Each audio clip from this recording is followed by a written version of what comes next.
విముక్తి కోసం పోరాటం చేసిన గొప్ప వ్యక్తులను లేదా ప్రత్యేక తెలంగాణ రాష్ట్ర ఏర్పాటుకు కృషి చేసిన వాళ్ళను మనం స్మరించుకోవడం, వాళ్ళ పేర్లను మన విద్యా సంస్థలకు కానీ ప్రభుత్వ రంగ సంస్థలకు కానీ మనం పెట్టుకోవడం గత 10-11 సంవత్సరాల నుంచి జరుగుతున్న పరిణామాల అధ్యక్ష.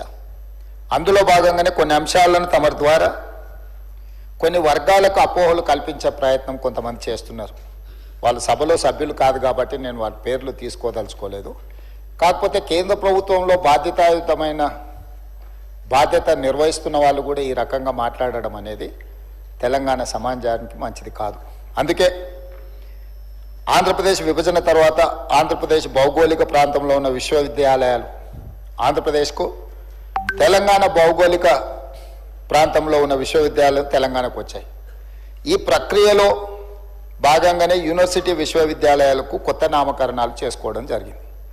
For example, doctor NTR university of health sciences ఉమ్మడి రాష్ట్రంలో విద్యా వైద్యానికి సంబంధించి హెల్త్ యూనివర్సిటీ పేరు doctor NTR university of health sciences ఉండే.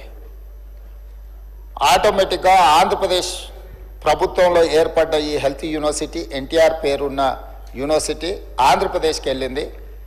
తెలంగాణ కొత్తగా ఏర్పడ్డ రాష్ట్రము, ఈ కొత్తగా ఏర్పడ్డ రాష్ట్రంలో హెల్త్ యూనివర్సిటీకి మనము Kaloji Narayana Rao university of health sciences అని 2014లో మన నామకరణం చేసుకోవడం జరిగింది. దీని అర్థం ఎన్టీఆర్ పట్ల తెలంగాణ ప్రజలకు గౌరవం లేదనో, ఎన్టీఆర్ గారిని చిన్నచూపు చూడాలనో ప్రభుత్వాల ఆలోచన కాదు అధ్యక్ష. 2 రాష్ట్రాలలో ఒకే పేరు మీద హెల్త్ యూనివర్సిటీస్ ఉన్నా, ఒకే పేరు మీద యూనివర్సిటీలను కొనసాగించిన పరిపాలనలో గందరగోళం రావడమే కాకుండా ప్రత్యేక తెలంగాణ రాష్ట్రము వీటిని మార్చుకోవాల్సిన నేపథ్యంలో NTR health university Kaloji Narayanarao health యూనివర్సిటీగా నామకరణం చేసుకోవడం జరిగింది అధ్యక్ష. అదేవిధంగా Acharya NG Ranga agricultural university, ఈ ఆచార్య ఎన్జి రంగా అగ్రికల్చర్ యూనివర్సిటీని మనము ఈరోజు తెలంగాణ రాష్ట్రం ఏర్పడ్డ తర్వాత మనం స్పష్టంగా professor Jayashankar Telangana state agriculture యూనివర్సిటీగా నామకరణం చేసుకున్నాం. ఆంధ్రప్రదేశ్లో ఉన్న అగ్రికల్చర్ యూనివర్సిటీకి ఆచార్య ఎన్జి రంగా అగ్రికల్చర్ యూనివర్సిటీగా ఆంధ్రప్రదేశ్ కొనసాగిస్తూనే ప్రత్యేకంగా ఏర్పడ్డ తెలంగాణ రాష్ట్రంలో ఉన్న అగ్రికల్చర్ యూనివర్సిటీకి professor Jayashankar Telangana state agriculture యూనివర్సిటీగా మనం మార్చుకోవడం జరిగింది అధ్యక్ష. అదేవిధంగా అధ్యక్ష, doctor YSR horticulture university, combined స్టేట్లో హార్టికల్చర్ యూనివర్సిటీకి డాక్టర్ వైఎస్ఆర్ గారి పేరు ఉండే. కానీ తెలంగాణ రాష్ట్రం ఏర్పడ్డ తర్వాత ఈ హార్టికల్చర్ యూనివర్సిటీకి కొండా లక్ష్మణ్ తెలంగాణ స్టేట్ హార్టికల్చర్ యూనివర్సిటీగా మన నామకరణం చేసుకోవడం జరిగింది అధ్యక్ష. అదేవిధంగా ఆంధ్రప్రదేశ్లో డాక్టర్ వైఎస్ఆర్ హార్టికల్చర్ యూనివర్సిటీ కొనసాగుతూనే ఉంది అధ్యక్ష.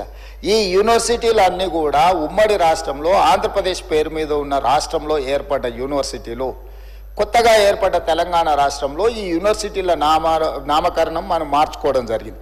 అదేవిధంగా వెంకటేశ్వర వెటర్నరీ యూనివర్సిటీ అధ్యక్ష, ఈ వెంకటేశ్వర వెటర్నరీ యూనివర్సిటీ తిరుపతిలో ఉన్నదాన్ని తెలంగాణ రాష్ట్రంలో ఉన్న వెటర్నరీ యూనివర్సిటీకి పివి నరసింహారావు తెలంగాణ వెటర్నరీ యూనివర్సిటీగా పేరు పెట్టుకోవడం జరిగింది అధ్యక్ష. ఆ కోవలో భాగంగానే పొట్టి శ్రీరాములు తెలుగు యూనివర్సిటీగా ఉమ్మడి రాష్ట్రాలలో ఉన్న యూనివర్సిటీని తెలంగాణ రాష్ట్రంలో ఉన్న యూనివర్సిటీకి సురవరం ప్రతాప్ రెడ్డి గారి పేరును పెట్టుకోవడం జరిగింది. ఇది ఒక వ్యక్తి కోసమో, ఒక కులం కోసమో, ఒక కుటుంబం కోసమో ప్రభుత్వం తీసుకున్న నిర్ణయం కాదు అధ్యక్ష. పొట్టి శ్రీరాములు తెలుగు యూనివర్సిటీ ఆంధ్రప్రదేశ్లో కొనసాగుతుంది. ఇది ఆంధ్రప్రదేశ్ రాష్ట్రంలో మంజూరైన యూనివర్సిటీ. ఆంధ్రప్రదేశ్లో కొనసాగుతున్న తెలుగు యూనివర్సిటీకి పొట్టి శ్రీరాములు గారి పేరు కొనసాగుతుంది. తెలంగాణలో ఉన్న యూనివర్సిటీకి ఈ 4 యూనివర్సిటీల పేర్లు ఏ విధంగా అయితే మనం నామకరణం చేసుకొని ఇక్కడున్న ఈ ప్రాంతంలో నిర్వహించే యూనివర్సిటీలకు కొత్త నామకరణం ఎట్లయితే చేసుకున్నామో, ఈనాడు తెలంగాణ రాష్ట్ర ప్రభుత్వం తెలుగు యూనివర్సిటీ కూడా సురవరం ప్రతాప్ రెడ్డి గారి పేరు పెట్టుకోవడం జరిగింది.